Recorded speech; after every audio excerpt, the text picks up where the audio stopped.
Assalamualaikum warahmatullahi wabarakatuh. Kebaikan. Rumus pertama kebaikan itu simpel. Jangan buang-buang waktu memperdebatkan apa itu orang baik. Jadilah orang baik. Simpel. Tidak usah terlalu banyak diskusi untuk membahas orang soleh itu kayak gimana ya Pak. Pokoknya jadilah orang soleh. Tidak usah terlalu banyak debat kalau untuk ini. Kita memang sering terlalu banyak diskusinya, banyak membahasnya, banyak tanyanya, jalannya jarang. Kita bahas secara detail kira-kira ya. Waktunya tahajud yang afdol itu sepertiga malam itu jam 3 pas, apa kira-kira jam 3 lebih 15, apa jam 3.30, itu diskusi ini ngono. Sholat ndak Pak. Nah, iya. Kamu diskusi tentang terawih itu 20 apa 8, mati-matian nyari dalil ya. Terus ndak terawih.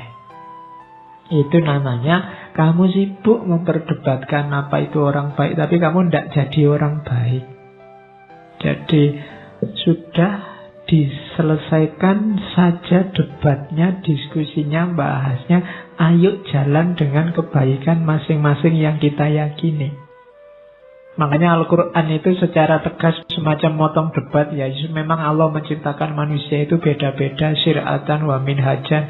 Ada aliran-aliran, ada pendapat yang berbeda, tidak apa-apa. Lihat luwakum fima atakum, untuk mengujimu, tidak apa-apa memang. Kamu diuji dengan perbedaan itu. Selanjutnya fastabiqul khairat. Jadi orang baik, berlomba-lombalah jadi orang baik. Bukan berlomba-lomba mendiskusikan kebaikan.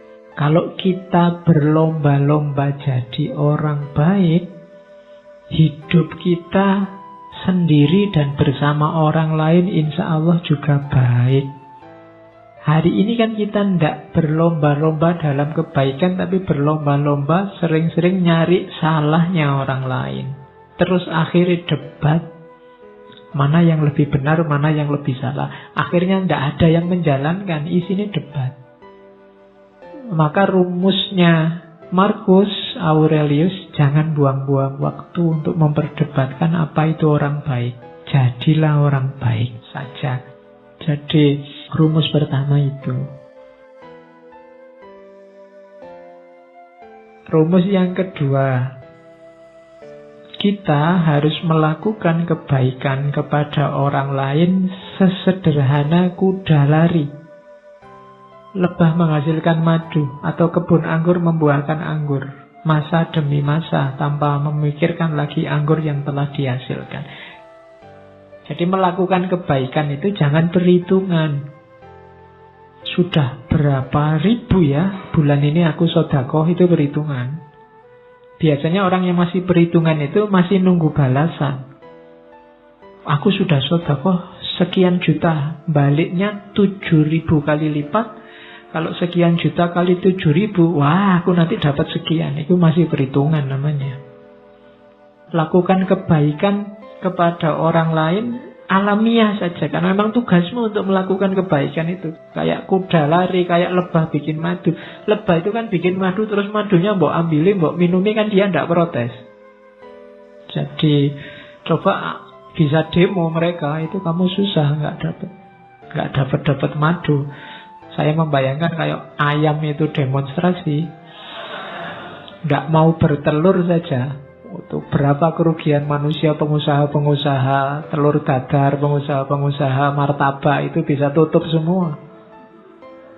Tapi mereka kan nggak mikir ke sana. Dan kamu nggak pernah terima kasih sama ayam, bebek, dan kawan-kawan. Hidupmu sangat tergantung di sana. Mereka sudah menjalankan tugasnya dengan baik. Tinggal kamu jalankan tugasmu. Kamu melakukan kebaikan kok masih nawar, masih nunggu balasan, masih minta dikasih pahala double. Jadi jalankan kebaikan itu secara natural, alami. Tanpa harus mikir, tanpa harus nagih-nagih kamu dapat apa. Jadi rumus kedua itu. Rumus pertama, jadilah orang baik saja, titik. Rumus kedua, jalankan kebaikan secara alamiah. Tidak perlu terlalu banyak mikir, terlalu banyak pertimbangan. Apalagi yang kau harapkan saat membantu orang lain? Tidak cukupkah bahwa engkau sudah menjalankan tuntutan alam? Engkau meminta imbalan juga? Nah, itu pertanyaannya Markus. Seolah-olah matamu mengharapkan balasan juga saat melihat atau kakimu saat berjalan. Padahal untuk itulah keduanya diciptakan. Bayangkan kalau mata juga minta gaji, kakimu setelah dipakai jalan lari banyak, aku capek sekali, ini harus dikasih kompensasi, kan tidak begitu. Ya memang tugasnya kaki untuk jalan, tugasnya mata untuk melihat. Mereka tidak minta pahala, mereka tidak minta bayaran darimu. Kakimu kan nggak teriak-teriak, ayo aku sudah capek ini, saatnya pijet, kan ya tidak begitu. Kakinya menerima saja. Oke, lawannya kebaikan itu kejahatan, kesalahan. Katanya Markus, ingatlah siapapun yang melakukan kesalahan, ia bersalah pada dirinya sendiri. Siapapun yang melakukan ketidakadilan, ia melakukannya pada dirinya sendiri.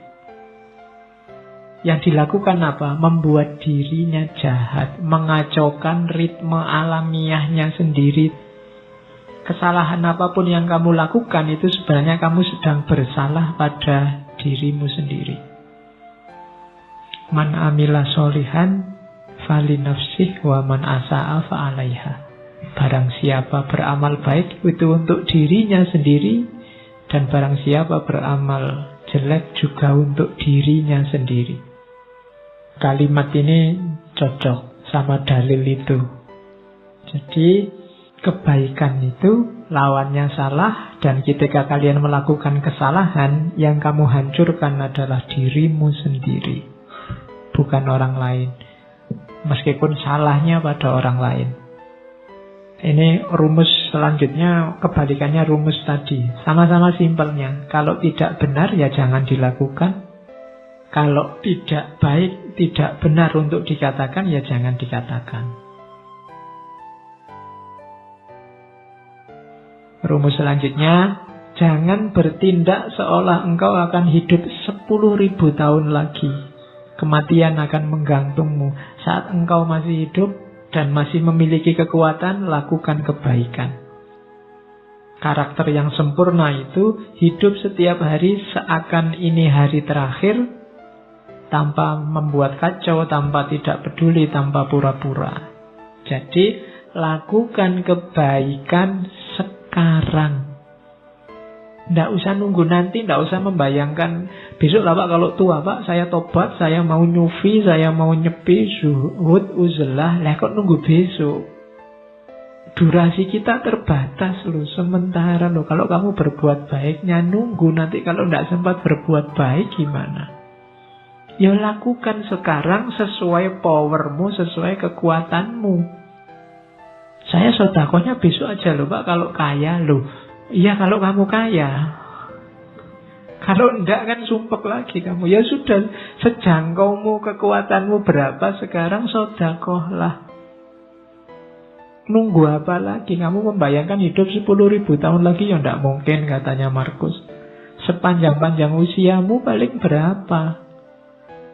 Jadi orang baik dan segera lakukan kebaikan. Tidak usah terlalu banyak rumus. Tidak usah mikir, sebentar Pak, saya ingin tepat dulu, saya ingin nunggu dulu. Kalau jiwa saya sudah siap, sudah matang, baru saya hijrah Pak. Tidak usah. Begitu kamu tahu itu kebaikan, jalankan. Nunggu Pak, mental saya belum siap Pak. Lah nunggu kapan lagi? Wong kamu tidak bisa jamin umurmu bisa sampai besok pagi apa bisa sampai minggu depan. Jadi lakukan kebaikan sekarang. Oke, kemudian rumus kebaikan yang lain dari Markus adalah jangan terlalu ribet, terlalu peduli, terlalu sumpek dengan pandangan komentar orang lain, keburukan-keburukan orang lain. Kita ini berbuat baik jarang, lebih sibuk bahas keburukannya orang lain. Itu kalau dikalkulasi kita itu defisit. Bahas salahnya orang terus. Itu kan defisit namanya. Berbuat baiknya jarang. Katanya Markus adalah sesuatu yang menggelikan. Menggelikan itu berarti hasilnya orangnya harusnya ketawa. Saat orang tidak menghindar dari keburukannya sendiri. Yang ini mungkin dilakukan. Namun orang lebih suka menghindar keburukan orang lain yang tidak mungkin dilakukan. Yang kita bahas selalu keburukan orang lain. Yang ini susah, bahkan tidak mungkin untuk dilakukan. Orang lain punya dunia sendiri. Yang lebih gampang adalah mengubah keburukanmu jadi kebaikan. Tapi itu tidak kamu lakukan. Kamu lebih sibuk dengan keburukannya orang lain. Seolah-olah kamu ingin orang lain itu jadi baik. Padahal itu susah karena menyangkut orang lain. Bahkan tidak mungkin. Sibuklah dengan keburukanmu untuk jadi baik. Ini lebih mungkin karena kamu yang menguasai dirimu.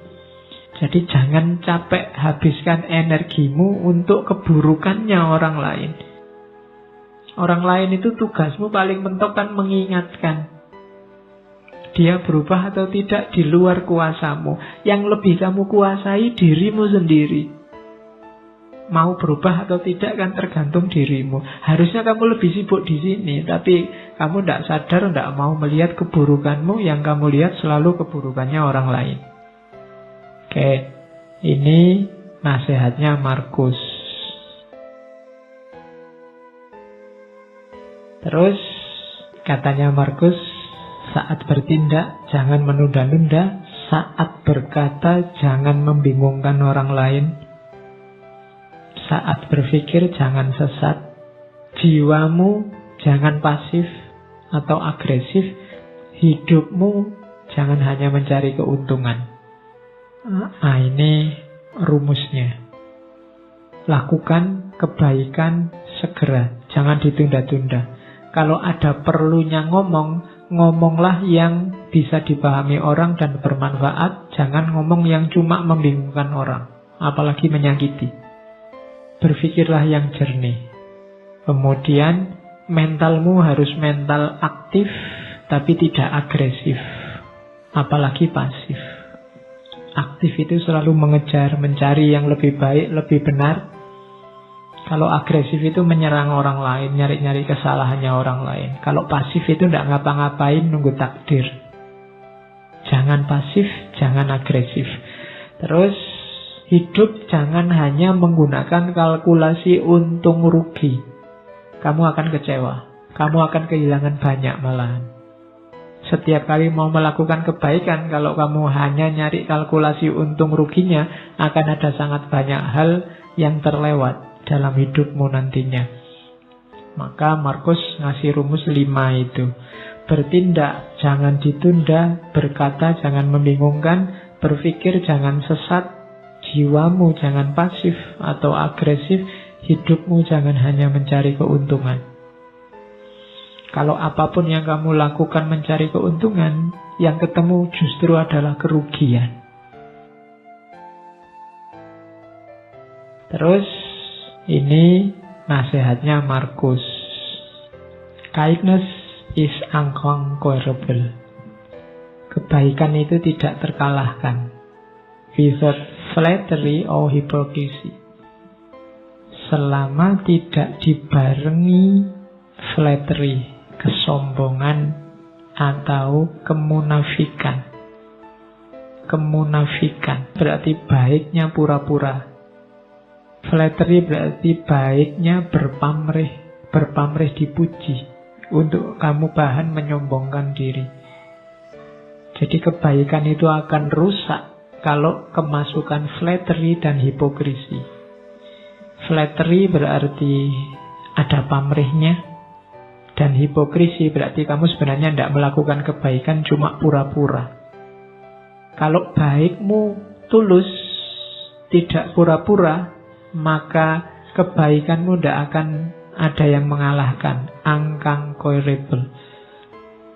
Mungkin pakai rumus ini yang dipakai oleh Markus sehingga Sedahsyat apapun kepahitan hidupnya, kesulitan yang dia hadapi, dia bisa bertahan sampai akhir.